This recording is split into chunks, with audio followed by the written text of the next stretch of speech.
টাকা সোনা মিলিয়ে উদ্ধার হয়েছে 50 কোটি। ফের মিনার মণ্ডলের বাড়িতে গেল পুলিশ। মিনার মণ্ডলের বাড়িতে আবার পুলিশের তল্লাশি। পঞ্চায়েত দপ্তরের আধিকারিকদের সঙ্গে নিয়ে আজ এই অভিযান হয়।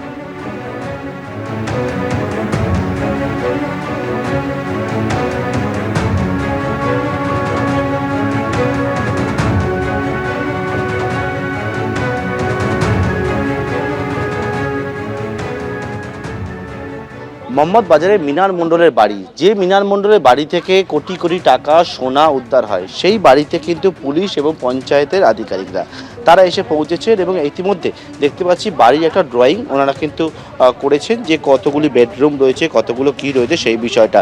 মূলত এই বাড়িটা আইন মেনে হয়েছে কিনা সেটাই দেখলেন? না, সেটা বলতে পারবো না। বাড়ির ভিতরে যে প্ল্যান আছে সেটা দেখার জন্যই আমরা এই করলাম। বাড়িটা কীরকমভাবে আছে, কটা রুম আছে, কটা বারান্দা বা ডাইনিং কিচেন কীভাবে আছে সেটার একটা প্ল্যান তৈরি করা, জাস্ট। হ্যাঁ, ফ্রি হ্যান্ড স্কেচ। হ্যাঁ, পরবর্তীকালে সেটা দেখা হবে, সব নিয়ম টিয়ম মেনে হয়। সেটা হয়তো হতে পারে, সেটা তো বলতে পারবো না।